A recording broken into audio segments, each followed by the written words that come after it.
전 세계가 발칵 뒤집혔습니다. 전 세계 반도체 회사가 수천 개인데 GPU를 처음부터 끝까지 독자 기술로 설계할 수 있는 회사는 진짜 손에 꼽습니다. 엔비디아, AMD, 인텔, 애플, 퀄컴 여기까지가 원래 끝이었죠. 근데 그 판이 흔들리기 시작했습니다. 2나노 양산 선언, CPU 39% 향상, 발열 16% 개선, 그리고 가장 위험한 한마디, 오늘부터 그 5손가락 명단에 삼성이 들어갑니다. 자, 그럼 질문 하나만 드릴게요. 삼성이 왜 지금 이 타이밍에 이 판을 뒤엎으려 하는 걸까요? 지금부터 그 결정적 장면들을 하나씩 보여드리겠습니다. 여러분, 지금 이 순간에도 주머니 속에 들어있는 스마트폰 하나를 꺼내서 찬찬히 들여다보시면 정말 신기한 세상이 그 안에 펼쳐져 있다는 걸 느끼실 수 있을 겁니다. 우리가 아침에 눈 뜨자마자 손에 쥐고 밤에 잠들기 직전까지 놓지 않는 이 작은 기계 안에는 사실 불과 수십 년 전만 해도 방 하나를 가득 채우던 슈퍼컴퓨터보다 훨씬 더 강력한 성능이 손바닥만 한 공간 안에 빼곡하게 들어차 있거든요. 전화통화 기능이야 당연히 기본으로 들어가 있는 거고 그 위에 수천만 화소짜리 카메라로 사진을 찍어서 바로 편집하고 고화질 영상을 끊김없이 감상하고 그래픽이 화려한 게임을 즐기고 심지어 인공지능 비서한테 말을 걸어서 오늘 날씨가 어떤지 물어보는 것까지. 이 모든 일들이 손바닥 위에서 동시다발적으로 벌어지고 있는 게 지금 우리가 사는 세상이잖아요. 그런데 말입니다. 이렇게 놀라운 일들을 가능하게 해주는 핵심적인 부품이 과연 무엇인지 여러분께서는 한 번쯤 생각해 보신 적이 있으신가요? 그게 바로 반도체입니다. 손톱보다도 작은 크기의 칩 안에 수십억 개의 트랜지스터가 빼곡하게 들어차서 전기 신호를 주고받으면서 우리가 원하는 모든 작업을 처리해주는 게 바로 이 반도체라는 부품인데요. 그 중에서도 오늘 제가 여러분께 특별히 말씀드리고 싶은 건 조금 독특한 역할을 맡고 있는 녀석입니다. 그래픽 처리 장치라고 부르는 부품인데 영어로는 GPU라고 줄여서 부르기도 하죠. 이름만 딱 들으시면 아마 화면에 예쁜 그림 그려주는 장치인가 보다 하고 생각하실 수도 있을 텐데 맞습니다. 원래는 그게 맞았어요. 컴퓨터로 게임을 할 때 캐릭터가 부드럽게 움직이고 배경이 끊기지 않고 매끄럽게 흘러가고 영상을 볼 때 화면이 뚝뚝 끊기지 않게 해주는 게 바로 이 GPU가 담당하는 역할이었거든요. 그런데 세상이 바뀌었습니다. 지금은 인공지능 시대가 본격적으로 열리고 있잖아요.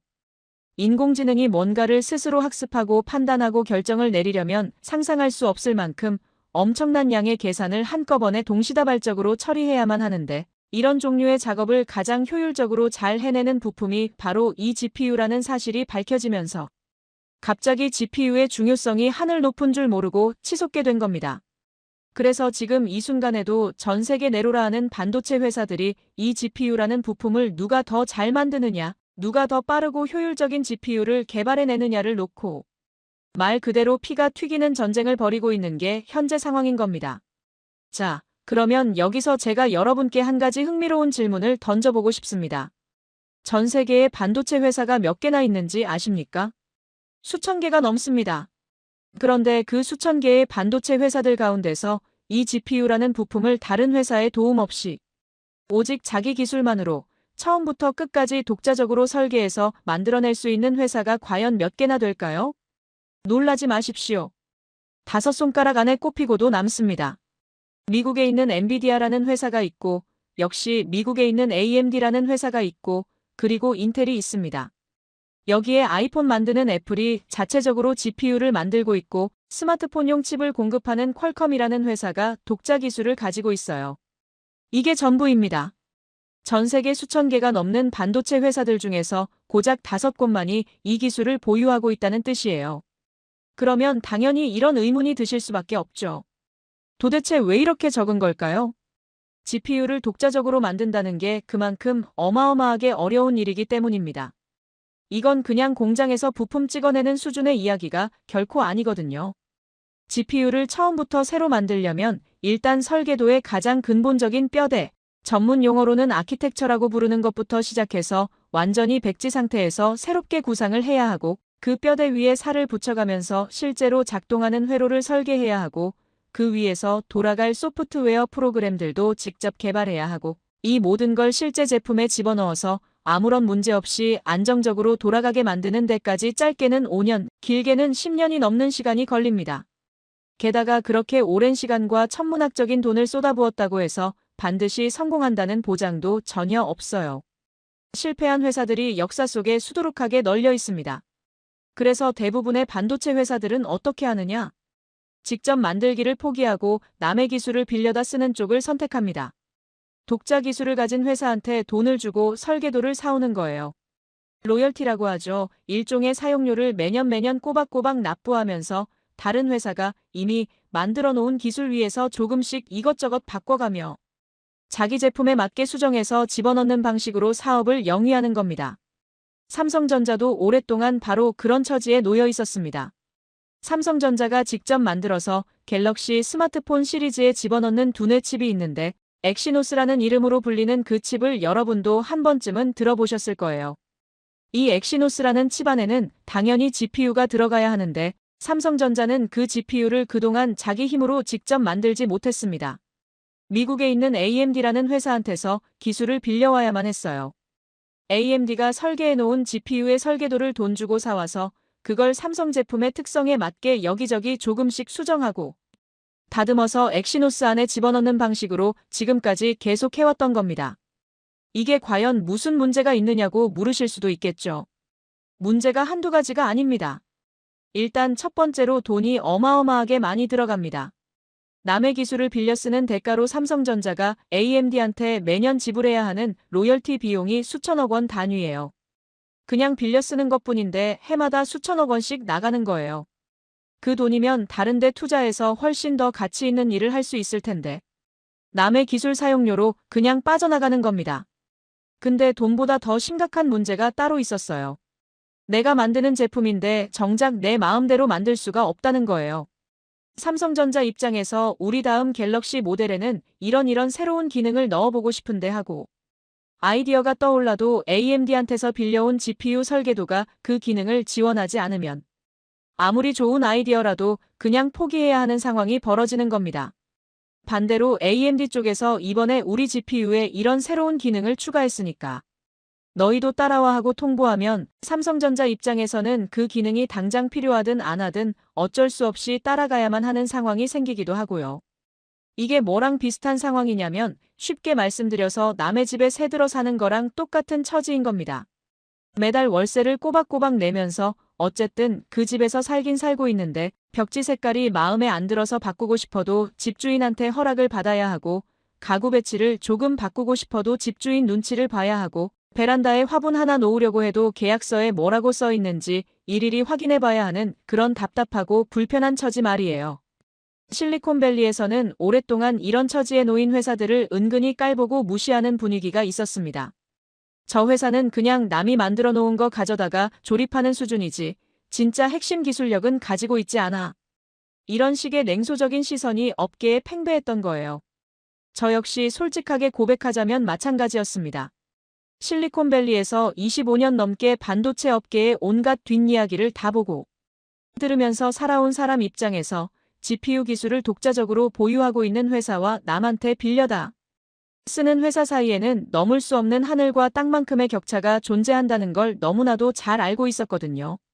앞으로 인공지능 시대가 본격적으로 활짝 열리게 되면 이 격차는 더욱더 크게 벌어질 수밖에 없다는 것도 뻔히 내다보이는 상황이었고요. 그래서 2023년 어느 날 삼성전자 쪽에서 저한테 연락을 해왔을 때 솔직히 말씀드리면 저는 별다른 기대감 같은 게 전혀 없었습니다. AMD한테서 빌려다 쓰고 있는 GPU 기술을 좀 더 효율적으로 활용하는 방법에 대해서 조언을 구하려나 보다. 저는 그 정도 수준의 의뢰일 거라고 지레 짐작하고 있었어요. 그런데 비행기를 타고 태평양을 건너서 서울에 도착해서 삼성전자 사람들을 직접 만나보니까 뭔가 분위기가 제가 예상했던 것과는 사뭇 다르다는 느낌이 들기 시작했습니다. 그 사람들의 눈빛이 평범하지가 않았어요. 뭔가 굉장히 중요한 비밀을 속에 품고 있으면서 그걸 당장이라도 꺼내서 보여주고 싶어서 안달이 난 것 같은, 그러면서도 아직은 때가 아니라서 꾹꾹 참고 있는 것 같은 그런 묘한 긴장감과 흥분이 뒤섞인 표정들을 하고 있더라고요. 삼성전자 본사 건물 안에 있는 회의실로 안내받아서 들어갔을 때 맨 앞에 놓여있던 커다란 화이트보드에 적힌 글씨를 보는 순간 저는 제 눈을 의심하지 않을 수가 없었습니다. 거기에는 이런 내용이 굵은 글씨로 또렷하게 적혀 있었거든요. 2027년 독자 GPU 아키텍처 완성. 아키텍처라는 게 뭐냐면 아까도 잠깐 말씀드렸듯이 설계도의 가장 근본적인 뼈대, 기초 중의 기초가 되는 핵심 구조를 가리키는 전문 용어입니다. 다른 회사가 만들어 놓은 뼈대 위에다가 우리 식대로 살을 붙여나가는 게 아니라 뼈대 그 자체를 아예 백지 상태에서부터 우리 손으로 직접 새롭게 만들어내겠다는 뜻이에요. 저는 솔직히 속으로 피식하고 웃음이 새어나왔습니다. 이 사람들이 반도체 업계 현실을 잘 모르는 것 같군. 이런 생각이 머릿속을 스쳐 지나갔어요. 아까 말씀드렸다시피 전 세계에서 GPU 아키텍처를 독자적으로 보유하고 있는 회사는 손가락으로 꼽을 수 있을 만큼 극소수에 불과합니다. 그 극소수의 회사들도 하루아침에 그런 기술력을 갖추게 된 게 아니에요. 수십 년에 걸쳐서 천문학적인 돈을 쏟아붓고 수만 명의 최고급 인재들을 투입하고 셀 수 없이 많은 시행착오와 실패를 겪어가면서 피땀 흘려 일궈낸 결과물이거든요. 그런 걸 삼성전자가 단 4년 만에 해내겠다고요? 미국의 네로라하는 반도체 회사들도 이런 종류의 프로젝트를 시작하면 최소 7년에서 10년은 잡습니다. 그것도 성공 여부를 장담할 수 없는 상태에서 그만큼의 시간을 투자하는 거예요. 실패해서 투자금 전액을 날리고 프로젝트를 접은 회사들이 역사 속에 널리고 널렸습니다. 인텔이라는 거대 기업도 모바일용 GPU 분야에 도전했다가 크게 한번 데인 적이 있고 구글도 자체 반도체 칩을 만들겠다고 나섰다가 얼마나 많은 고생을 했는데요. 그런데 삼성전자가 고작 4년 안에 독자 GPU 아키텍처를 완성하겠다고? 저는 속으로 생각했습니다. 대기업 특유의 근거 없는 자신감이로구나. 현장 실무를 잘 모르는 높은 사람들이 회의실에 앉아서 책상머리에서 짜낸 허황된 목표치겠지. 그래서 저는 회의 자리에서 상당히 냉정한 어조로 단도직입적인 질문을 던졌습니다. 이 계획에 대한 근거가 뭡니까? 도대체 무슨 배경에서 이게 가능하다고 생각하시는 건지 구체적으로 설명해 주실 수 있겠습니까? 그랬더니 삼성전자 측 임원 한 분이 의자에 깊숙이 등을 기댄 채로 입꼬리를 살짝 올리면서 묘한 미소를 지으며 제게 이렇게 말씀하시더군요. 밀러 씨, 말로 설명드리는 것보다는 직접 눈으로 한번 보시는 게 훨씬 이해가 빠르실 겁니다. 내일 아침에 저희 연구소를 방문해 보시겠습니까? 거기서 보시게 될 것들이 밀러 씨의 모든 의문에 대한 답이 되어드릴 겁니다. 그 순간 저는 뭔가 심상치 않은 일이 벌어지고 있다는 걸 직감적으로 느꼈어야 했습니다. 이 사람들이 괜히 허풍을 떠는 게 아니라 진짜로 뭔가 단단히 준비를 해놓은 게 있다는 걸 눈치챘어야 했어요. 하지만 25년 경력의 실리콘밸리 컨설턴트라는 자부심과 오만함에 가득 차 있던 그때의 저는 여전히 삼성전자를 과소평가하고 있었습니다.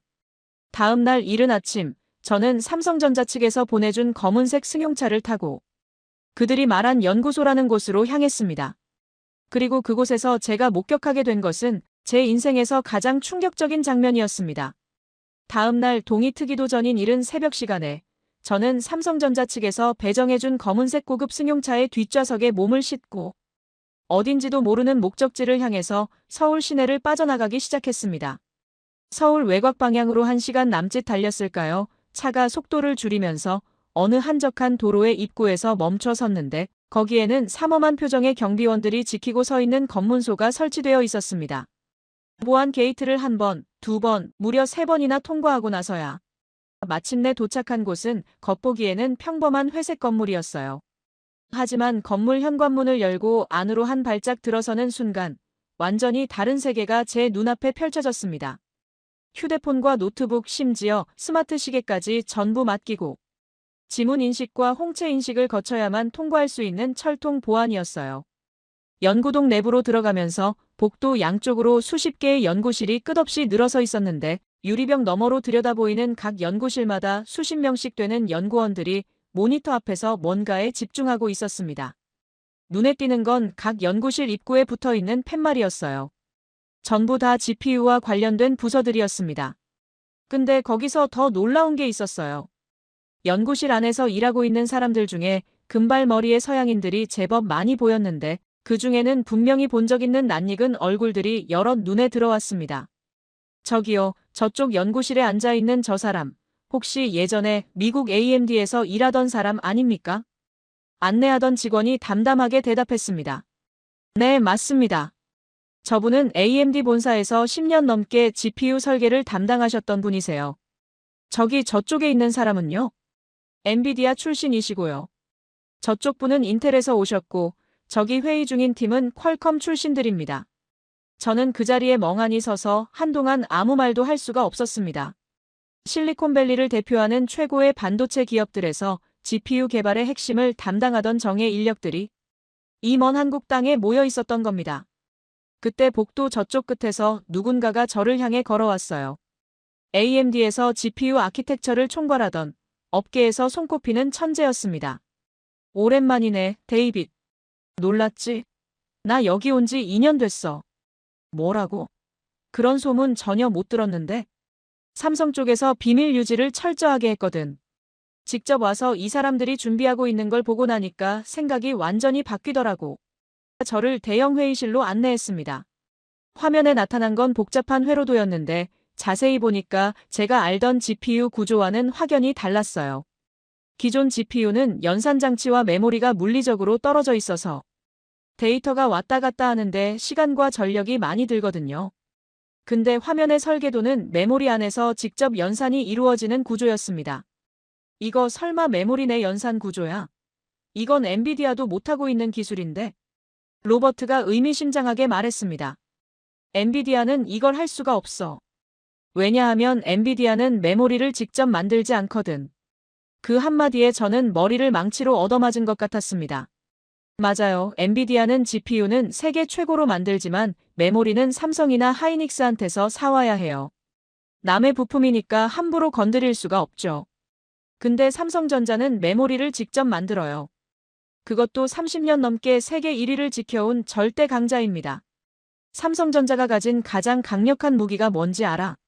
메모리와 데이터가 어떻게 움직이는지, 어디서 병목이 생기는지 30년 넘게 축적된 노하우가 있어.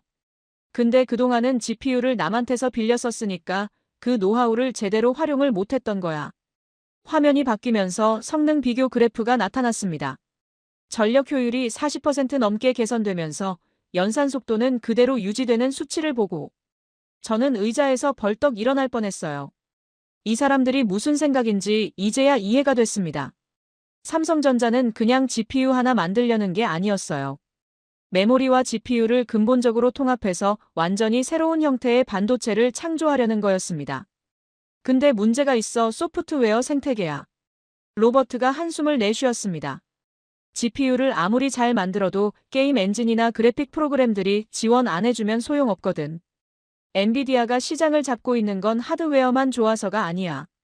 수십 년간 구축한 소프트웨어 생태계 때문이야. 그 회사들은 전부 실리콘밸리에 있고 어떻게 접근해야 하는지 우리는 몰라. 근데 너는 알잖아. 저는 잠시 생각에 잠겼습니다. 쉽지 않을 거야. 검증 안 된 새 GPU를 위해 프로그램 고칠 동기가 없거든. 알아. 그래서 2027년까지 시간이 필요한 거야. 하드웨어는 우리가 할게. 소프트웨어 전략은 네가 필요해. 화면에 두 개의 제품명이 떴습니다. 엑시노스 2600과 엑시노스 2800. 2600은 2026년에 나와. AMD 아키텍처 기반이지만 설계는 우리가 해. 중간 단계고 2800이 진짜야. 아키텍처부터 전부 독자 기술. AMD 기술은 한 조각도 안 들어가. 그러니까 AMD랑 결별하겠다는 거네. 맞아. 5년간 파트너였지만 더 이상은 안 돼. 우리가 하고 싶은 걸 하려면 완전한 자유가 필요하거든. 이제 전체 그림이 보였습니다. 삼성전자는 겉으로는 AMD 기술을 빌려 쓰면서 속으로는 조용히 칼을 갈아왔던 거예요. GPU가 어떻게 작동하는지 배우고 문제점을 분석하고 직접 만들면 어떻게 개선할 수 있을지 연구해온 겁니다. 그리고 마침내 준비가 됐다고 판단한 거죠. 근데 한 가지만 물어볼게. 이 계획을 AMD는 알고 있어? 로버트의 얼굴에 그림자가 스쳤습니다. 공식적으로는 몰라. 근데 최근에 실리콘밸리에서 이상한 소문이 돌기 시작했어. 삼성이 뭔가 큰 걸 준비하고 있다는 소문. AMD 쪽에서 촉각을 곤두세우고 있다더라. 그러면 방해가 들어올 수도 있겠네. 로버트가 씁쓸하게 웃었습니다. 이미 시작됐어. 저는 등줄기를 타고 한기가 내려가는 걸 느꼈습니다. 이건 그냥 기술 개발 이야기가 아니었어요. 실리콘밸리를 상대로 한 전쟁이 시작되려 하고 있었습니다. 그리고 저는 그 전쟁의 한복판에 발을 들여놓게 된 거였죠. 로버트가 말한 이미 시작됐다는 그 짧은 한마디가 구체적으로 무슨 의미인지 저는 며칠이 지나고 나서야 비로소 제대로 이해하게 됐습니다.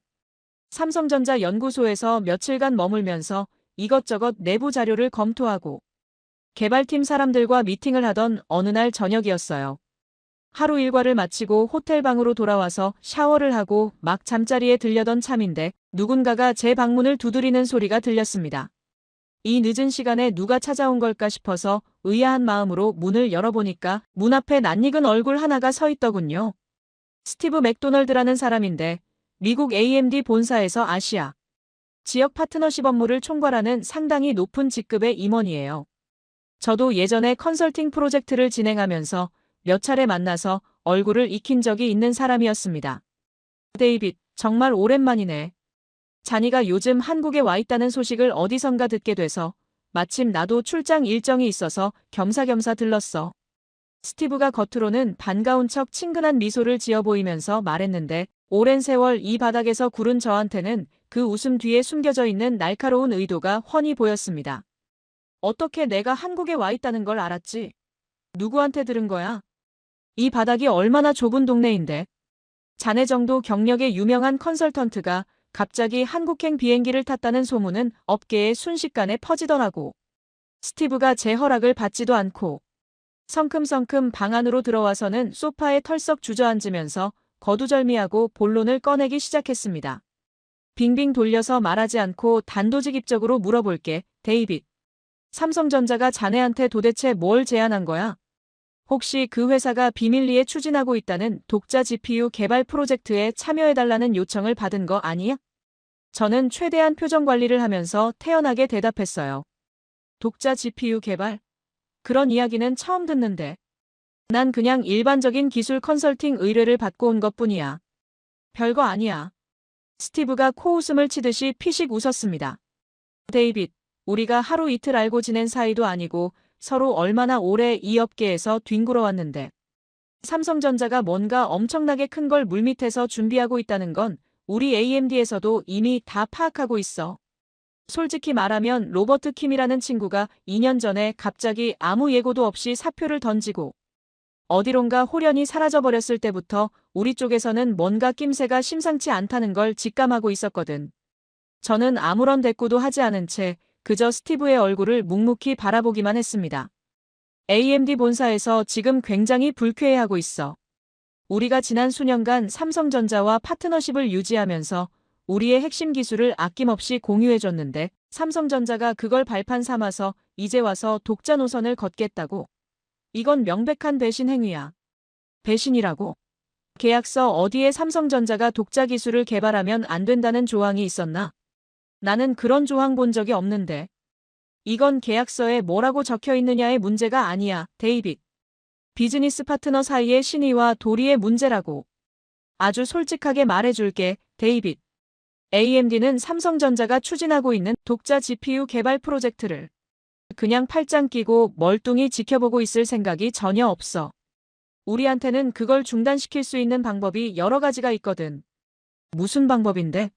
구체적으로 말해봐. 일단 첫 번째로 특허 소송이라는 무기가 있지. 삼성전자가 새로 만들고 있다는 그 GPU가 우리 AMD의 기존 기술을 조금이라도 침해했다는 증거만 찾아내면 우리는 전 세계 법정에서 소송을 걸어서 몇 년이고 질질 끌 수가 있어. 그 사이에 삼성전자의 개발 일정은 완전히 엉망진창이 되겠지. 저는 속으로 혀를 찼습니다. 특허 소송이라는 무기가 이 업계에서 얼마나 강력하고 무서운 위력을 발휘하는지 저도 너무나 잘 알고 있거든요. 실제로 상대방이 기술을 베꼈는지 아닌지는 솔직히 별로 중요하지 않아요. 소송이 시작됐다는 사실 자체만으로도 개발팀의 발목을 잡아서 업무에 집중하지 못하게 만들고 투자자들의 마음을 불안하게 흔들어 놓고 시장에 부정적인 신호를 보내서 주가를 떨어뜨리는 효과가 있으니까요. 그리고 두 번째 방법도 있어. 스티브가 말을 이어갔어요. 삼성전자가 아무리 성능 좋은 GPU를 만들어낸다고 해도 결국 그 위에서 돌아가는 소프트웨어 프로그램들이 지원을 해줘야 쓸모가 있는 거잖아. 게임 엔진이든 그래픽 편집 프로그램이든 인공지능 프레임워크든 이런 소프트웨어들이 삼성전자 GPU에 맞게 최적화를 해줘야 사람들이 쓰는 거라고. 근데 그 소프트웨어 생태계를 누가 쥐고 있는지 알아? 실리콘밸리야 우리 편이라고. 게임 엔진 개발사들, 그래픽 소프트웨어 회사들한테 우리가 뒤에서 한마디만 슬쩍 흘리면 삼성전자 GPU는 아무도 지원 안 해줄 거야. 그게 협박이야, 스티브. 협박이 아니라 냉정한 현실을 있는 그대로 알려주는 거지. 스티브가 소파에서 천천히 일어나면서 제 어깨에 손을 얹었습니다. 데이빗, 자네는 25년 넘게 이 바닥에서 살아남은 똑똑한 사람이야. 어느 쪽에 붙는 게 자네한테 현명한 선택인지 스스로 잘 판단할 수 있을 거라고 믿어. 삼성전자 프로젝트에서 깔끔하게 손 떼고 조용히 미국으로 돌아가. 그러면 우리도 자네를 굳이 적으로 만들고 싶지는 않으니까. 스티브가 방문을 열고 나가면서 마지막으로 한마디를 던졌어요. 일주일 안에 결정해서 연락 줘. 그 이후에는 우리도 더 이상 기다리지 않고 본격적으로 움직일 거야. 문이 닫히고 나서 저는 한참 동안 창밖으로 보이는 서울의 야경을 바라보며 깊은 생각에 잠겼습니다. 스티브의 협박이 그냥 빈말이 아니라는 건 저도 너무나 잘 알고 있었어요. AMD는 정말로 그렇게 할 수 있는 자금력과 인맥과 의지를 가진 거대한 회사입니다. 특허 소송으로 삼성전자를 몇 년씩 법정에 묶어둘 수도 있고 실리콘밸리 네트워크를 총동원해서 소프트웨어 생태계에서 삼성전자를 철저하게 고립시켜버릴 수도 있어요. 객관적으로 냉정하게 따져보면 AMD 쪽에 붙는 게 저한테는 훨씬 현명한 선택이었습니다. 25년간 피땀 흘려 쌓아온 실리콘밸리 인맥을 전부 포기하고 성공할지 실패할지 아무도 장담할 수 없는 삼성전자 프로젝트에 올인하는 건 미친 짓처럼 보였으니까요. 근데 이상하게 제 마음은 이미 한쪽으로 기울어져 있었어요. 며칠 전 삼성전자 연구소에서 제가 두 눈으로 직접 목격한 그 광경이 자꾸만 눈앞에 아른거렸거든요.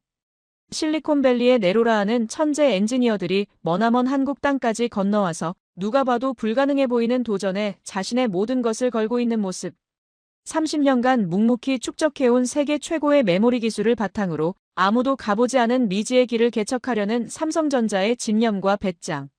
만약에 이 프로젝트가 성공하기만 한다면 저는 역사적인 순간을 그저 멀찍이서 지켜보는 구경꾼이 아니라 그 역사를 함께 만들어가는 당당한 참여자가 될 수 있는 거였습니다. 다음 날 아침 해가 뜨자마자 저는 로버트 킴에게 전화를 걸었어요. 로버트, 어젯밤에 AMD에서 사람이 나한테 찾아왔었어. 알고 있어. 스티브 맥도널드지. 우리 쪽에서도 그 사람이 한국에 입국한 거 파악하고 있었어. 협박을 해오더라. 삼성전자 프로젝트에서 당장 손 떼고 미국으로 돌아가라고. 전화기 너머로 로버트가 깊은 한숨을 내쉬는 소리가 들렸습니다. 예상했던 일이야. 데이빗, 솔직하게 말할게. 너한테 어떤 결정을 강요할 생각은 전혀 없어. 이건 정말로 위험한 싸움이야. AMD 한 회사만 상대하는 게 아니라 실리콘밸리 전체를 적으로 돌려야 할 수도 있어. 지금이라도 발을 빼겠다고 하면 아무도 널 욕하거나 비난하지 않을 거야.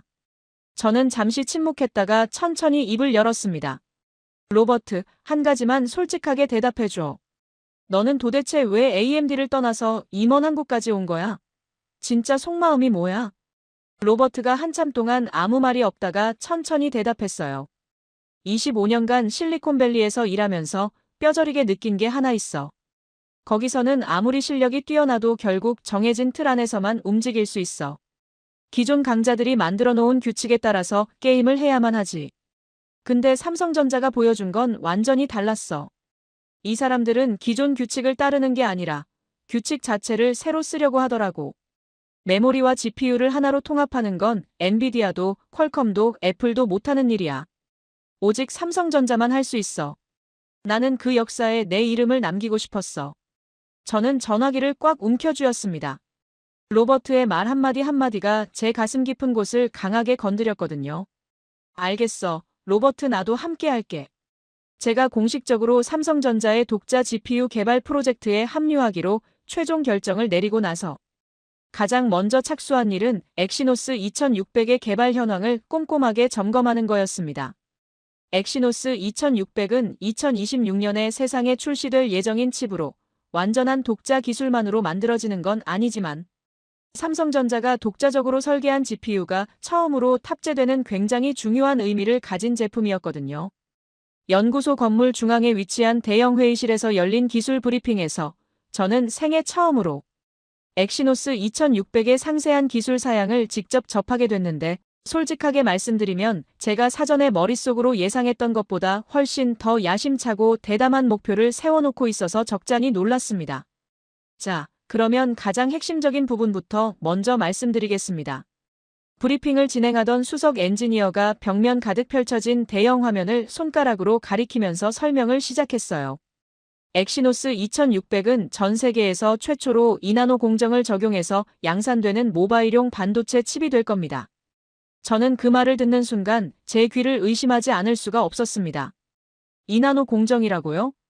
반도체 제조 공정에서 나노미터라는 단위는 트랜지스터 하나하나의 크기를 나타내는 건데 이 숫자가 작아지면 작아질수록 같은 면적의 칩 안에 더 많은 수의 트랜지스터를 빼곡하게 집어넣을 수 있게 되고 그 결과로 성능은 올라가면서 전력 소모는 줄어드는 효과를 얻을 수 있습니다.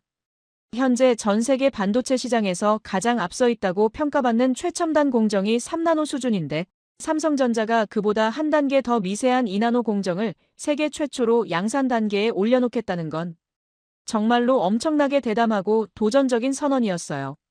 잠깐만요. 2나노 공정은 제가 알기로는 아직 전 세계 어느 반도체 회사도 양산에 성공하지 못한 걸로 알고 있는데요. 대만에 있는 그 유명한 세계 최대 반도체 위탁 생산 회사도 아직 준비 단계에 머물러 있는 걸로 아는데 삼성전자가 그보다 먼저 양산에 돌입한다는 게 현실적으로 가능한 겁니까? 제가 날카로운 어조로 질문을 던지자 수석 엔지니어가 자신감이 넘치는 표정으로 대답했습니다. 충분히 가능합니다. 저희가 독자적으로 개발한 새로운 핵심 기술 덕분이에요. 게이트 올 어라운드, 줄여서 GAA라고 부르는 혁신적인 트랜지스터 구조를 2나노라는 극한의 미세 공정에 성공적으로 적용하는데 마침내 성공했거든요. 화면에 두 가지 트랜지스터 구조를 나란히 비교하는 그림이 떠올랐습니다. 기존 방식과 새로운 방식의 근본적인 차이를 보여주는 건데 전문적인 내용을 최대한 쉽게 설명해드리자면 이런 겁니다. 기존의 트랜지스터는 전류가 흐르는 통로를 위쪽과 양옆쪽, 그러니까 세 방향에서만 감싸고 있는 구조라서 아래쪽으로 전류가 조금씩 새어나가는 문제가 있었어요. 공정이 미세해질수록 이 문제가 더 심각해지고요. 근데 삼성전자가 새로 개발한 방식은 그 통로를 위아래 양옆 사방에서 완전히 빈틈없이 감싸버리는 구조라서 전류가 새어나가는 손실을 획기적으로 줄일 수 있게 됐다는 거예요. 이 기술을 2나노라는 머리카락 두께의 수만 분의 1밖에 안 되는 극한의 미세 공정에 적용해서 안정적으로 양산하는 게 얼마나 까다롭고 어려운 일인지 반도체 업계에서 조금이라도 일해본 사람이라면 누구나 알 수 있습니다. 그리고 구체적인 성능 지표도 말씀드리겠습니다. 수석 엔지니어가 리모컨을 눌러서 화면을 다음 장으로 넘겼어요. 중앙 처리 장치, 그러니까 CPU의 성능은 직전 세대 모델인 엑시노스 2500과 비교했을 때 최대 39%까지 향상됐습니다. 그리고 가장 중요한 인공지능 연산 전용 장치, 전문 용어로는 NPU라고 부르는 부품의 성능은 무려 113%나 향상됐습니다. 113%라고요? 이전 모델보다 2배 이상 성능이 껑충 뛰었다는 뜻인데 이건 정말로 쉽게 믿기 어려운 놀라운 수치였습니다. 보통 반도체 칩이 한 세대에서 다음 세대로 넘어갈 때 성능이 20%에서 30% 정도 향상되면 업계에서는 상당히 성공적인 업그레이드라고 평가하거든요. 근데 113%라니 이건 거의 혁명적인 도약이라고 불러도 과언이 아닌 수준이었어요. 그리고 기존 엑시노스 제품들이 시장에서 가장 큰 약점으로 지적받아왔던 발열 문제도 이번에 확실하게 해결했습니다. 히트패스 블록이라고 명명한 삼성전자만의 새로운 열 관리 기술을 업계 최초로 도입해서 칩 내부에서 발생하는 열이 외부로 빠져나가는 것을 방해하는 열 저항을 16%나 낮추는 데 성공했어요. 저는 브리핑 내용을 하나하나 들으면서 가슴이 점점 두근거리기 시작하는 걸 느꼈습니다. 만약에 지금 이 자리에서 발표되고 있는 이 수치들이 전부 다 사실이라면 엑시노스 2600은 현재 시장에 나와 있는 그 어떤 경쟁사 제품과 비교해봐도 전혀 밀리지 않는 아니 어쩌면 여러 측면에서 오히려 앞서 나가는 성능을 보여줄 수 있는 대단한 칩이 되는 겁니다. 근데 사실 제가 이 브리핑에서 가장 주목하고 있던 부분은 따로 있었어요. GPU 성능은 어떻습니까? 이번 엑시노스 2600에 탑재되는 GPU가 삼성전자가 독자적으로 설계한 첫 번째 GPU라고 앞서 들었는데 구체적인 성능 수치는 어느 정도 수준으로 나오고 있습니까? 수석 엔지니어의 얼굴에 뿌듯한 자부심이 가득 담긴 미소가 번졌습니다. 이번 GPU에는 엑스클립스 960이라는 새로운 이름을 붙였습니다. AMD의 기본적인 아키텍처를 활용하기는 했지만 그 위에 올라가는 세부 설계는 저희 삼성전자 엔지니어들이 완전히 독자적으로 수행했어요. 직전 세대 모델과 비교했을 때 그래픽 처리 성능과 전력 효율, 두 가지 측면 모두에서 상당히 의미 있는 수준의 개선을 달성해냈습니다. 혹시 구체적인 수치로 말씀해 주실 수 있습니까? 그 부분은 아직 대외적으로 공개하기 어렵습니다. 하지만 한 가지만큼은 자신 있게 말씀드릴 수 있어요. 현재 안드로이드 스마트폰용 칩 시장에서 절대 강자로 군림하고 있는 퀄컴의 최신 칩과 나란히 놓고 비교해봐도 절대로 부끄럽지 않은 수준입니다. 저는 고개를 끄덕였습니다. 퀄컴이라는 회사는 현재 안드로이드 운영체제를 사용하는 스마트폰용 반도체 칩 시장에서 압도적인 점유율을 자랑하며 독보적인 1위 자리를 지키고 있는 거대한 회사예요. 심지어 삼성전자가 만드는 갤럭시 스마트폰 시리즈조차도 특히 가장 고급 사양인 울트라 모델 같은 경우에는 자체 칩인 엑시노스 대신 퀄컴 칩을 탑재하는 경우가 많았거든요. 자체 개발한 엑시노스가 성능 면에서 퀄컴에 뒤처진다는 시장의 평가를 의식한 선택이었죠. 근데 이번 엑시노스 2600이 퀄컴 최신 칩과 대등한 수준의 성능을 보여준다면 그건 삼성전자로서는 정말로 엄청난 의미를 가지는 도약인 겁니다. 길고 긴 브리핑이 끝나고 나서 저는 로버트와 함께 연구소 건물 옥상으로 올라갔어요. 한겨울에 매서운 바람이 뺨을 차갑게 때렸지만 제 머릿속은 오히려 뜨겁게 달아오른 상태였습니다. 로버트, 나한테 솔직하게 말해줘. 아까 브리핑에서 나온 그 수치들이 전부 다 사실이야? 혹시 경영진 보고용으로 과장된 숫자들 아니야? 로버트가 고개를 끄덕이며 대답했습니다. 전부 다 사실이야. 오히려 실제보다 보수적으로 잡은 숫자들이지. 내부 테스트 결과 중에는 이것보다 더 좋게 나오는 경우도 꽤 있어. 그러면 이제 2800만 계획대로 성공하면 되는 거네. 완전히 처음부터 끝까지 독자 아키텍처만으로 만드는 그 칩 말이야. 맞아, 2600은 완전한 독립을 향해 가는 중간 다리 역할이야. 진짜 승부는 2027년에 나올 엑시노스 2800에서 갈리는 거지. 저는 멀리 지평선 너머로 보이는 서울 시내의 수많은 불빛들을 바라보며 물었습니다. AMD가 가만히 앉아서 구경만 하고 있지는 않을 텐데. 며칠 전에 스티브가 협박하면서 말했던 특허 소송이나 소프트웨어, 생태계 압박 같은 것들 어떻게 대응할 생각이야? 로버트가 입꼬리를 살짝 올리며 여유 있게 대답했어요. 이미 착착 준비하고 있어. 특허 쪽 문제는 우리 법무팀에서 몇 년 전부터 아주 철저하게 검토해왔어. AMD의 기존 기술을 침해하지 않으면서도 우리만의 독자적인 길을 갈 수 있는 방법을 찾아서 완벽하게 대비해놨지. 소프트웨어 생태계 문제는 그래서 네가 필요한 거고 제가 이 프로젝트에서 맡아야 할 역할이 무엇인지 이제 아주 명확하게 그림이 그려지기 시작했거든요. 로버트, 한 가지만 더 물어볼게. 뭔데? 만약에 엑시노스 2600이 시장에 출시돼서 성공을 거두면 삼성전자 주가는 어떻게 될 것 같아? 그건 나도 정확히는 모르겠어. 근데 한 가지만큼은 확실해. 그동안 삼성전자의 시스템 반도체 역량을 과소평가해왔던 수많은 사람들이 자기 생각을 완전히 바꾸게 될 거야. 2026년 엑시노스 2600의 공식 출시가 이제 코앞으로 성큼성큼 다가오고 있었습니다. 그리고 그 결과가 어떻게 나오느냐에 따라서 2027년 엑시노스 2800의 운명도 완전히 달라질 터였어요. 삼성전자가 지난 몇 년간 세상 사람들 몰래 조용히 갈아온 날카로운 칼이 드디어 칼집을 벗어나 세상 밖으로 모습을 드러낼 순간이 점점 가까워지고 있었습니다. 근데 그때까지만 해도 저는 미처 알지 못했어요. 엑시노스 2600이 마침내 세상에 공식 발표됐을 때 그 직후에 벌어지게 될 일들이 과연 얼마나 충격적일지를요. 2026년 1월 엑시노스 2600의 공식 발표를 불과 며칠 앞둔 시점이었습니다. 삼성전자 연구소 전체가 마치 전쟁을 앞둔 군대처럼 팽팽한 긴장감에 휩싸여 있었어요. 복도를 지나가는 엔지니어들의 얼굴에는 피로와 흥분이 뒤섞인 복잡한 표정이 역력했고 회의실마다 밤늦게까지 불이 꺼지지 않는 날들이 계속됐습니다. 저도 그 며칠간은 제대로 잠을 자지 못했어요. 소프트웨어 생태계 확보를 위한 전략 문서를 마무리하느라 밤을 새우는 날이 많았거든요. 그런데 발표를 사흘 앞둔 어느 날 저녁 로버트가 심각한 표정을 하고 제 사무실로 찾아왔습니다. 문을 열고 들어서는 그의 얼굴을 보는 순간 저는 직감적으로 뭔가 좋지 않은 일이 벌어졌다는 걸 느꼈어요. 무슨 일이야? 표정이 왜 그래? 로버트가 문을 닫고 제 맞은편 의자에 털썩 주저앉으면서 한숨을 내쉬었습니다. AMD가 움직이기 시작했어. 뭐라고? 구체적으로 뭘 했는데? 오늘 오후에 우리 법무팀으로 공문이 하나 날아왔어. AMD 본사 법무팀 명의로 보낸 건데 내용을 요약하자면 이래. 삼성전자가 새로 개발한 GPU가 AMD의 핵심 특허 여러 건을 침해했을 가능성이 있으니 엑시노스 2600 출시를 즉각 중단하고 협의에 응하라는 거야. 저는 이를 악물었습니다. 예상했던 일이기는 했지만 막상 현실로 닥치니까 가슴이 철렁 내려앉는 기분이었어요. 그래서 우리 법무팀 반응은 어때? 일단 냉정하게 대응하고 있어. 우리가 몇 년 전부터 특허 문제를 철저하게 검토해왔다는 거 알잖아.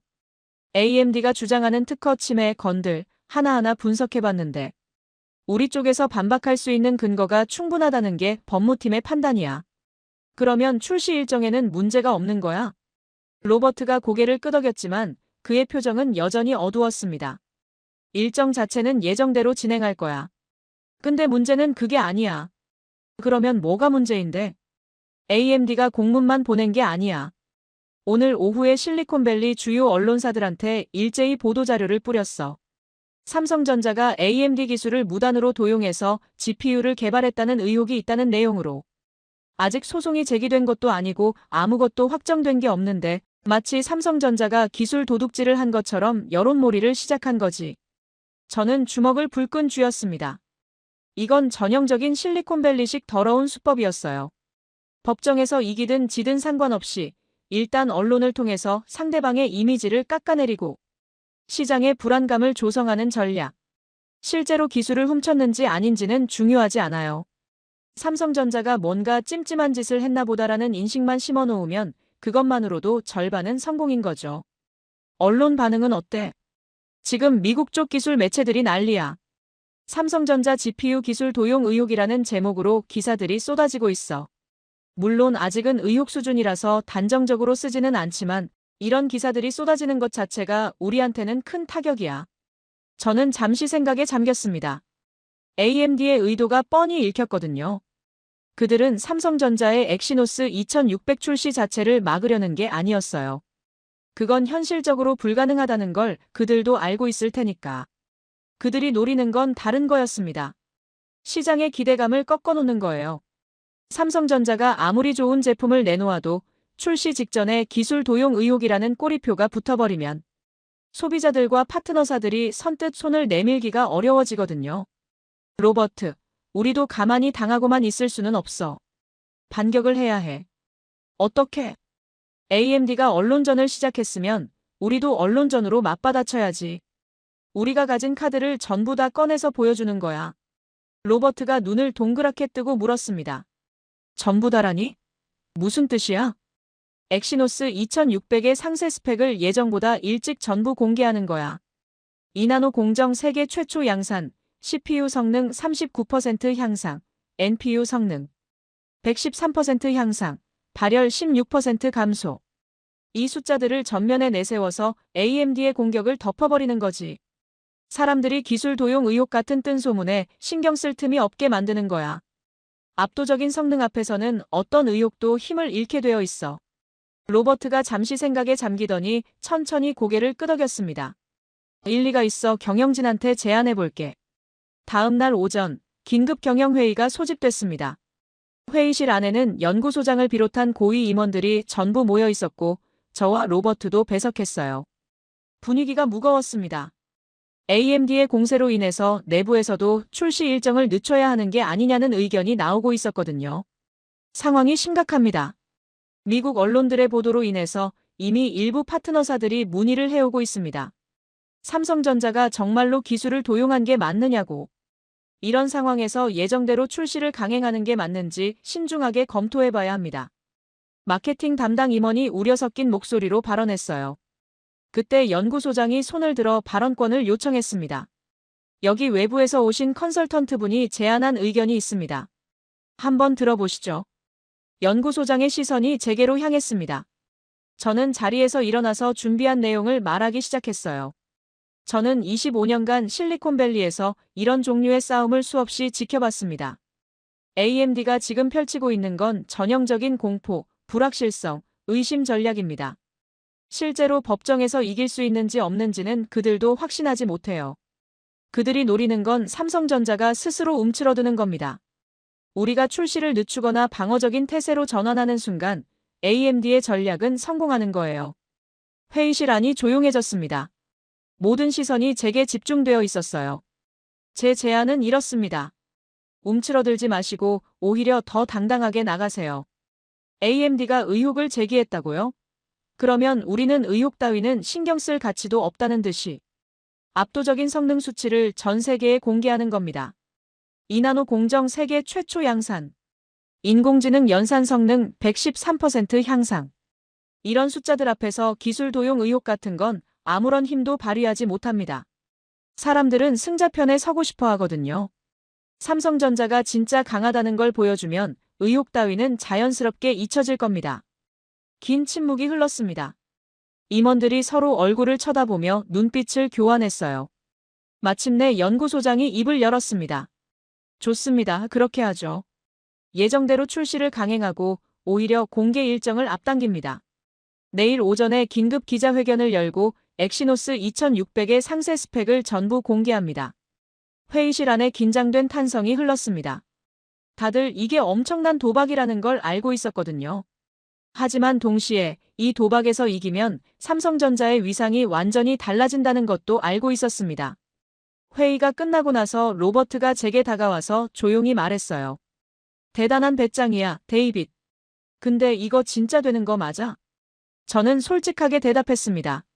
모르겠어. 근데 한 가지는 확실해. 도망가면 지는 거야. 싸울 거면 제대로 싸워야지. 그날 밤 저는 호텔방 창문 너머로 서울의 야경을 바라보면서 내일 있을 기자회견을 생각했습니다. 삼성전자가 수년간 비밀리에 준비해온 모든 것이 내일 세상 앞에 공개되는 거였어요. 성공하면 역사가 되고 실패하면 웃음거리가 되는 거죠. 가슴이 터질 것처럼 두근거렸습니다. 2026년 1월의 어느 아침, 삼성전자 서울 본사 대강당에서 긴급 기자회견이 열렸습니다.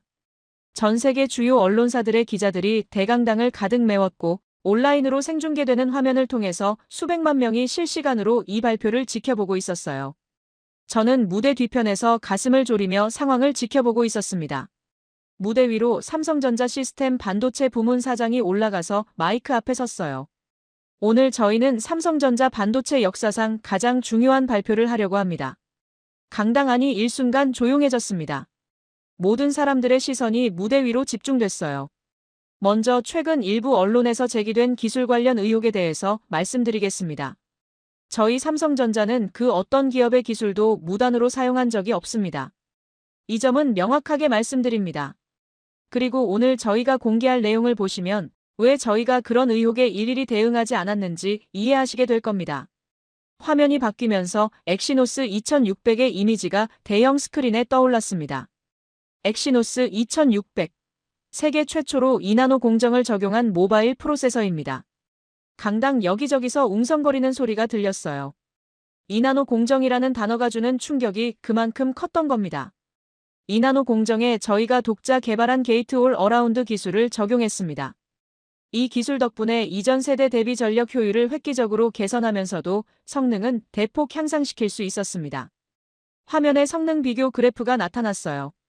중앙처리 장치 성능은 이전 세대 대비 39% 향상됐습니다. 기자들 사이에서 타자치는 소리가 바빠지기 시작했어요. 그리고 인공지능 연산 장치 성능은 사장이 잠시 말을 멈추고 청중을 둘러봤습니다. 113% 향상됐습니다. 강당 안에 탄성이 터져 나왔어요. 113%라는 숫자가 주는 충격은 대단했습니다. 2배 이상의 성능 향상이라니 이건 업계 상식으로는 거의 불가능에 가까운 수치였거든요. 그리고 기존 제품들의 약점으로 지적됐던 발열 문제도 해결했습니다. 저희가 독자 개발한 히트패스 블록 기술을 통해서 열 저항을 16% 감소시켰습니다. 화면이 다시 바뀌었습니다. 이번에는 GPU 관련 내용이었어요. 그리고 오늘 가장 중요한 발표입니다. 엑시노스 2600에는 삼성전자가 독자적으로 설계한 GPU가 탑재됩니다. 엑스클립스 960이라는 이름의 이 GPU는 저희 엔지니어들이 처음부터 끝까지 직접 설계한 제품입니다. 강당 안의 분위기가 완전히 달라졌습니다. 기자들의 눈빛이 반짝이기 시작했어요. 지금까지 전 세계에서 모바일용 GPU를 독자적으로 설계할 수 있는 기업은 손에 꼽힐 정도로 적었습니다. 엔비디아, AMD, 인텔, 애플, 퀄컴. 오늘부터 그 명단에 삼성전자가 추가됩니다. 저는 무대 뒤에서 그 장면을 지켜보면서 온몸에 전율이 흐르는 걸 느꼈습니다. 이 한마디가 가지는 의미가 얼마나 큰지 이 업계에서 일해본 사람이라면 누구나 알 수 있거든요. 그리고 한 가지 더 말씀드릴 게 있습니다. 사장이 목소리를 낮추며 말했어요. 엑시노스 2600은 시작에 불과합니다. 저희는 2027년에 완전히 새로운 제품을 준비하고 있습니다. 아키텍처부터 설계까지 100% 삼성전자 독자 기술로만 만들어지는 제품입니다. 더 이상 그 어떤 외부 기술에도 의존하지 않는 완전한 기술 독립을 이룬 제품이 될 것입니다. 기자들이 서로 쳐다보며 놀란 표정을 짓고 있었어요. 저희 삼성전자는 메모리 반도체 분야에서 30년 넘게 세계 1위를 지켜왔습니다. 이제 그 메모리 기술력을 바탕으로 시스템 반도체 분야에서도 새로운 역사를 쓰겠습니다. 감사합니다. 발표가 끝나자마자 기자들의 질문이 폭발적으로 쏟아지기 시작했어요. AMD의 특허 침해 주장에 대한 입장은 뭐냐? 2027년에 나온다는 신제품의 구체적인 스펙은 뭐냐? 퀄컴과의 경쟁에서 자신 있냐는 등등 온갖 질문이 난무했습니다. 하지만 그 어떤 질문보다 분위기를 지배한 건 하나의 팩트였어요. 삼성전자가 드디어 독자 GPU를 가지게 됐다는 사실. 전 세계에서 6번째로 이 기술을 보유한 기업이 됐다는 사실. 그날 저녁 전 세계 주요 언론들이 일제히 삼성전자 관련 기사를 쏟아냈습니다. 삼성전자 2나노 공정 세계 최초 양산 선언. 삼성 독자 GPU 기술 확보. 엔비디아, 애플과 어깨 나란히. 모바일 반도체 판도 바뀌나. 삼성전자의 반격. AMD가 며칠 전에 퍼뜨렸던 기술 도용 의혹 기사들은 순식간에 뒤로 밀려났어요. 압도적인 성능 수치와 기술 독립 선언이 모든 뉴스를 집어삼켜버린 겁니다. 제가 예상했던 대로였어요. 사람들은 승자편에 서고 싶어 하거든요. 그날 밤 삼성전자 주가가 시간외 거래에서 급등하기 시작했습니다. 다음 날 정규장이 열리자마자 매수 주문이 폭발적으로 쏟아졌고 주가는 순식간에 10% 넘게 치솟았어요. 그리고 그 상승세는 며칠간 계속됐습니다. 발표 후 일주일 만에 삼성전자 주가는 사상 최고치를 돌파했어요. 이른바 10만 전자 시대가 드디어 열린 거였습니다. 증권가에서는 목표 주가를 잇따라 상향 조정하기 시작했어요. 13만 원, 15만 원이라는 숫자들이 증권사 리포트에 등장하기 시작했습니다. 저는 호텔방 텔레비전으로 증시 뉴스를 보면서 로버트에게 전화를 걸었어요. 로버트, 텔레비전 보고 있어? 보고 있지 미쳤어, 정말. 주가가 하늘 높은 줄 모르고 올라가네. 이게 끝이 아니야. 진짜 승부는 2027년이잖아. 엑시노스 2800이 성공하면 그때는 정말로 판도가 바뀌는 거야. 전화기 너머로 로버트가 웃는 소리가 들렸어요. 알아, 근데 일단 오늘은 좀 기뻐해도 되지 않아? 우리가 해냈잖아. 저도 웃음이 나왔습니다. 그래, 오늘은 기뻐하자. 내일부터 다시 전쟁이니까. 전화를 끊고 나서 저는 창밖을 바라봤어요. 서울의 밤하늘에 별들이 반짝이고 있었습니다. 삼성전자가 오늘 세상에 보여준 건 시작에 불과했어요. 진짜 승부는 아직 오지 않았습니다.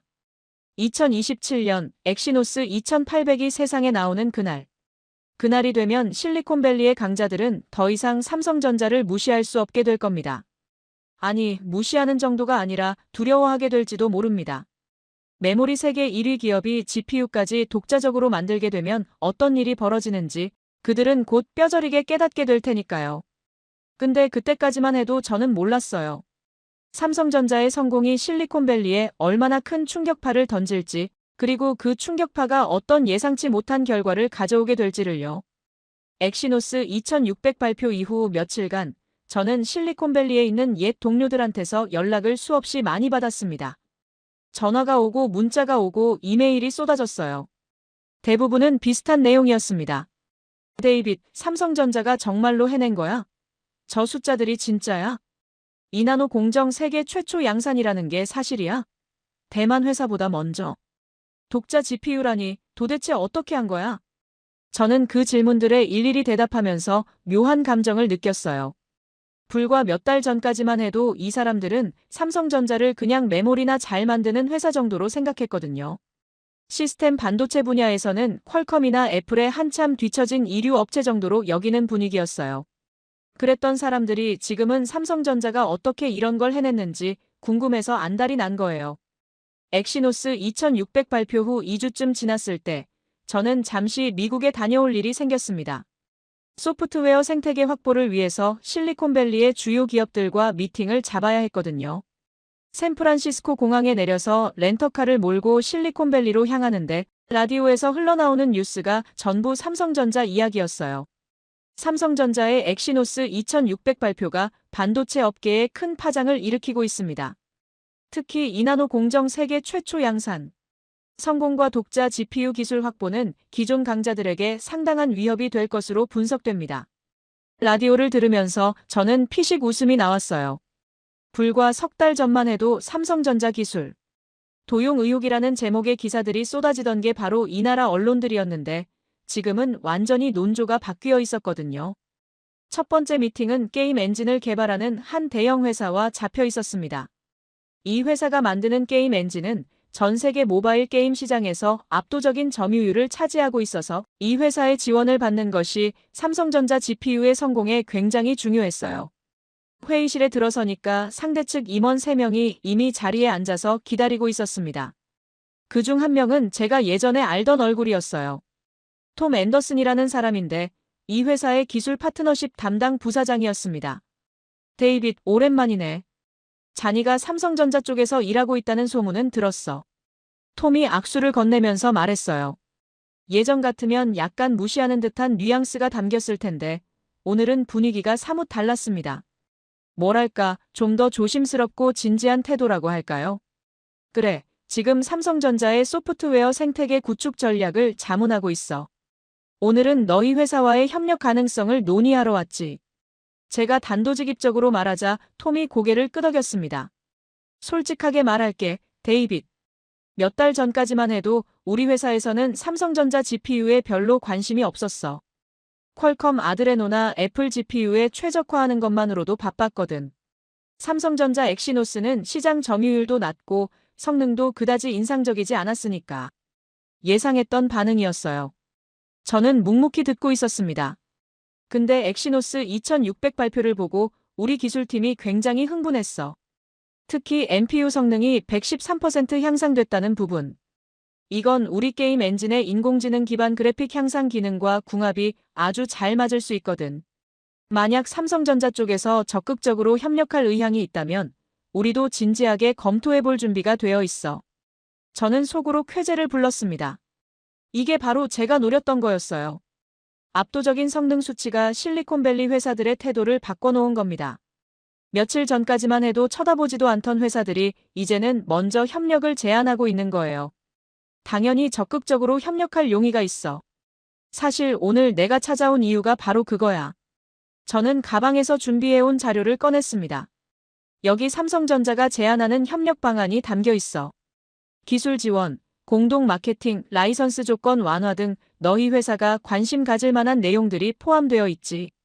한번 검토해봐. 톰이 자료를 받아들고 훑어보더니 눈이 커졌습니다. 이건 꽤 파격적인 조건인데 삼성전자가 이 정도로 적극적일 줄은 몰랐어. 우리는 진심이야, 톰. 2027년에 나올 엑시노스 2800은 지금보다 훨씬 더 강력해질 거야. 완전히 독자적인 아키텍처로 만들어지는 첫 번째 제품이거든. 지금 우리와 파트너십을 맺어두면 너희 회사도 새로운 시장을 선점할 수 있는 기회가 될 거야. 회의는 예상보다 훨씬 좋은 분위기에서 마무리됐습니다. 톰은 내부 검토를 거쳐서 빠른 시일 내에 답변을 주겠다고 약속했어요. 그날 저녁, 저는 실리콘밸리 한복판에 있는 한 레스토랑에서 저녁을 먹고 있었습니다. 혼자 조용히 스테이크를 썰고 있는데 누군가가 제 테이블로 다가오는 기척이 느껴졌어요. 고개를 들어보니까 낯익은 얼굴이 서 있었습니다. 스티브 맥도널드였어요. 몇 달 전에 서울 호텔방에 찾아와서 저를 협박했던 바로 그 AMD 임원이었죠. 데이빗, 우연이네 여기서 만나다니. 스티브가 억지 미소를 지으며 말했는데 그 표정에서는 몇 달 전의 자신만만함이 완전히 사라져 있었습니다. 우연이라고? 날 찾아온 거 아니야? 솔직히 말하면 그래 자네를 찾고 있었어. 스티브가 제 맞은편 자리에 허락도 없이 앉으면서 말했습니다. 할 말이 있어. 뭔데? 삼성전자 건 말이야. 우리가 좀 과하게 나갔다는 걸 인정해. 특허 소송 운운하고 언론에 의혹 기사 퍼뜨리고 그런 식으로 압박하면 삼성전자가 움츠러들 줄 알았거든. 근데 완전히 역효과가 났어. 저는 스테이크를 썰던 손을 멈추고 스티브를 바라봤습니다. 역효과라니? 삼성전자가 오히려 더 공격적으로 나왔잖아. 발표 일정을 앞당기고 모든 스펙을 전부 공개해버리고 우리가 퍼뜨린 의혹 기사는 순식간에 묻혀버렸고 이제는 반대로 AMD가 삼성전자를 견제하려고 더러운 수를 썼다는 이미지만 남았어. 주주들한테서 항해 전화가 빗발치고 있다고. 저는 피식 웃음이 나왔습니다.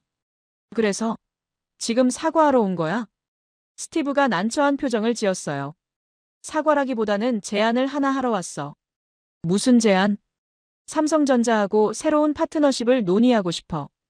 예전처럼 일방적으로 기술을 라이선스해주는 방식이 아니라 좀 더 대등한 관계로.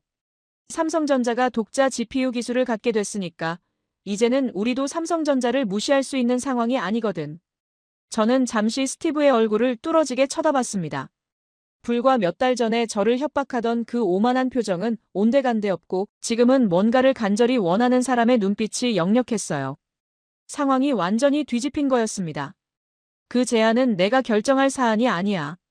삼성전자 경영진한테 전달은 해줄게. 근데 한 가지는 분명히 해둘게, 스티브. 뭔데? 예전처럼 삼성전자를 만만하게 보지 마. 그 시절은 끝났어. 알아 뼈저리게 느끼고 있어. 그가 자리에서 일어나 떠나고 나서 저는 남은 스테이크를 천천히 먹으면서 생각에 잠겼습니다. 실리콘밸리의 분위기가 완전히 달라졌다는 걸 온몸으로 느낄 수 있었어요. 몇 달 전만 해도 삼성전자를 무시하고 협박까지 하던 사람들이 이제는 손을 내밀어 협력을 구걸하고 있는 거잖아요. 이게 바로 기술력의 힘이었습니다. 압도적인 성능 앞에서는 어떤 정치적 술수도 통하지 않는다는 걸 AMD가 뼈저리게 깨달은 거예요. 저는 휴대폰을 꺼내서 로버트에게 문자를 보냈습니다. 방금 스티브 맥도널드를 만났어. AMD가 새로운 파트너십을 제안하고 싶다고 하더라. 몇 분 뒤에 로버트한테서 답장이 왔어요. 진짜? 웃기는군.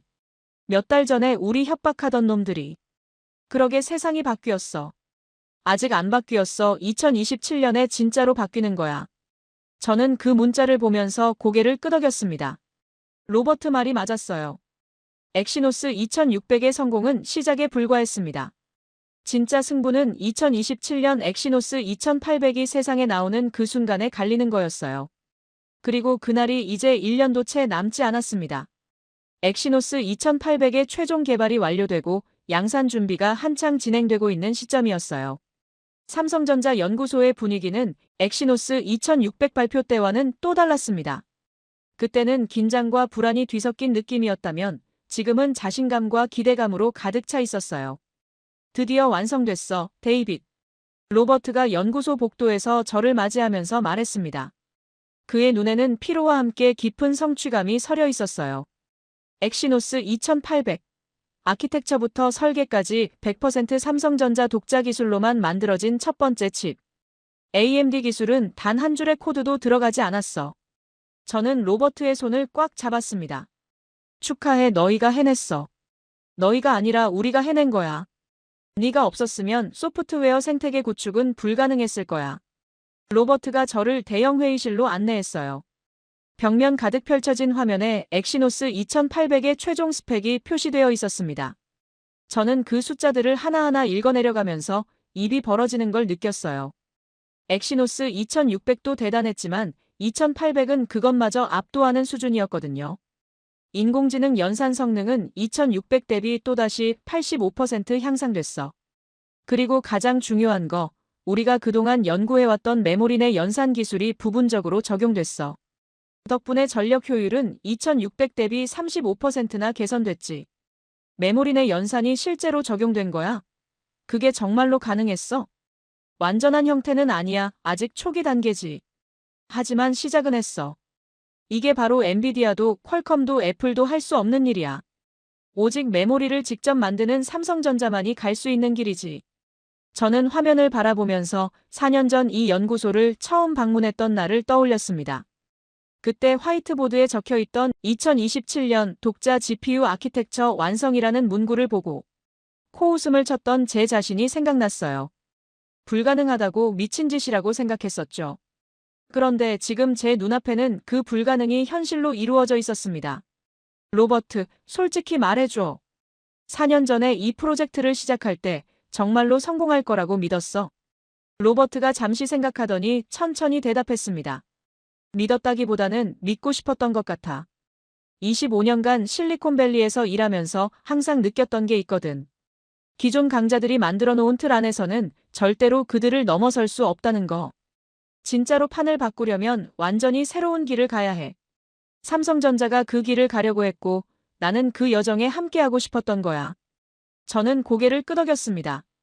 그 말이 제 마음에도 깊이 와닿았거든요. 엑시노스 2800의 공식 발표는 한 달 뒤로 예정되어 있었습니다. 그 한 달 동안 저는 실리콘밸리와 서울을 오가면서 소프트웨어 파트너사들과의 최종 협의를 마무리했어요. 1년 전에 시작한 협력 관계들이 이제 결실을 맺고 있었습니다. 주요 게임 엔진 회사들이 엑시노스 2800에 대한 최적화 지원을 약속했고 여러 그래픽 소프트웨어 개발사들도 협력 의향을 밝혀왔어요. 심지어 AMD조차도 새로운 형태의 파트너십을 제안해왔습니다. 예전처럼 일방적으로 기술을 라이선스해주는 관계가 아니라 특정 분야에서 기술을 상호 교류하는 대등한 협력 관계로요. 세상이 정말로 바뀌고 있었습니다. 발표 당일, 저는 다시 삼성전자 서울 본사 대강당에 있었습니다. 엑시노스 2600 발표 때와 똑같은 장소였지만 분위기는 완전히 달랐어요. 그때는 AMD의 공세 때문에 긴장감이 감돌았지만 지금은 축제 분위기에 가까웠습니다. 전 세계에서 모여든 기자들의 숫자도 1년 전보다 훨씬 많았어요. 무대 위로 삼성전자 반도체 부문 최고 책임자가 올라갔습니다. 오늘 저희는 삼성전자 역사상 가장 중요한 이정표를 세웁니다. 강당 안이 조용해졌어요.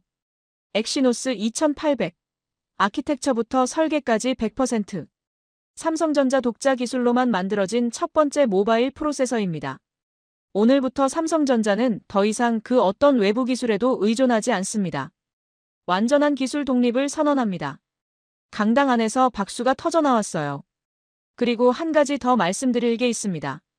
엑시노스 2800에는 저희가 세계 최초로 개발한 메모리 통합 연산 기술이 적용되어 있습니다. 메모리를 30년 넘게 만들어온 삼성전자이기에 가능한 혁신입니다. 이 기술은 앞으로 스마트폰뿐만 아니라 인공지능 글래스, 확장현실 기기, 자율주행 자동차 로봇에 이르기까지 모든 온디바이스 인공지능 기기의 핵심이 될 것입니다. 저는 무대 뒤에서 그 장면을 지켜보면서 눈시울이 뜨거워지는 걸 느꼈습니다. 4년 전 이 연구소를 처음 방문했을 때 제가 봤던 그 젊은 엔지니어들의 열정 어린 눈빛이 떠올랐거든요. 밤새 코드를 짜고 주말도 없이 연구실에 틀어박혀서 불가능해 보이는 목표를 향해 달려왔던 그 사람들. 로버트처럼 실리콘밸리의 안정된 자리를 박차고 나와서 불확실한 도전에 뛰어든 엔지니어들. 그들의 노력이 오늘 마침내 결실을 맺은 거였습니다. 발표가 끝나고 나서 저는 로버트와 함께 연구소 옥상에 올라갔어요. 서울의 봄바람이 시원하게 불어왔습니다. 로버트, 아까 발표 보면서 무슨 생각했어? 글쎄, 여러 가지 생각이 스쳐 지나가더라. 4년 전에 이 프로젝트를 시작할 때 얼마나 막막했는지, AMD가 협박해왔을 때 얼마나 불안했는지, 엑시노스 2600 발표 직전에 얼마나 긴장했는지. 그런 순간들이 파노라마처럼 지나갔어. 그리고 이 생각이 들었어. 우리가 정말로 해냈구나. 불가능하다고 했던 걸 해냈구나. 나도 비슷한 생각을 했어. 4년 전에 처음 여기 왔을 때 솔직히 삼성전자를 무시했거든. 한국 회사가 뭘 하겠어. 그냥 메모리나 잘 만들면 됐지. 이런 생각이었지. 근데 지금 돌이켜보면 그때의 내가 얼마나 오만하고 좁은 시야를 가지고 있었는지 부끄러워. 로버트가 웃었어요. 괜찮아. 실리콘밸리 사람들 대부분이 그렇게 생각했으니까. 근데 이제는 생각을 바꿀 수밖에 없을 거야. 오늘 발표를 보고 나서. 그래, 세상이 바뀌었어. 아니, 정확히 말하면 삼성전자가 세상을 바꾼 거지. 저는 멀리 보이는 서울 시내를 바라봤습니다. 수많은 고층 빌딩들 사이로 햇살이 반짝이고 있었어요. 4년 전 처음 이 도시에 왔을 때는 그저 출장지 정도로만 생각했는데 지금은 완전히 다르게 느껴졌습니다. 이곳에서 역사적인 일이 벌어졌고 저는 그 역사의 일부가 됐으니까요. 로버트, 앞으로는 어떻게 될 것 같아? 글쎄, 정확히는 모르겠어. 하지만 한 가지는 확실해. 이제 시작이야. 엑시노스 2800은 끝이 아니라 새로운 시작이야. 메모리와 로직을 통합하는 기술, 온디바이스, 인공지능을 위한 최적화, 이런 것들은 앞으로 수십 년간 발전해 나갈 분야야. 삼성전자가 그 길을 선도하게 될 거야. 저는 깊이 숨을 들이마셨습니다. 로버트 말이 맞았어요. 오늘은 끝이 아니라 시작이었습니다. 반도체 산업의 새로운 시대가 열린 거였어요. 메모리 강자가 시스템 반도체까지 석권하는 시대. 실리콘밸리의 독주가 끝나고 새로운 도전자가 등장하는 시대. 그리고 저는 그 역사적인 전환점의 한가운데에 서 있었습니다. 저녁 노을이 서울의 하늘을 붉게 물들이고 있었어요. 저는 그 아름다운 광경을 바라보면서 생각했습니다. 25년간 실리콘밸리에서 일하면서 수많은 기업의 흥망성쇠를 지켜봤지만 이번처럼 가슴이 뛰었던 적은 없었다고. 삼성전자의 도전은 단순히 한 기업의 성공 스토리가 아니었어요. 정해진 규칙을 따르지 않고 새로운 길을 개척한 사람들의 이야기였습니다. 불가능하다는 말을 듣고도 포기하지 않은 사람들의 이야기였어요. 그리고 그 이야기는 이제 막 시작됐을 뿐입니다. 여러분이 생각하는 삼성 반도체의 진짜 저력은 무엇인가요? 삼성이 엔비디아의 유일한 대항마가 될 수 있을까요? 가능하다면 찬성, 불가능하다면 반대 의견을 댓글로 달아주세요.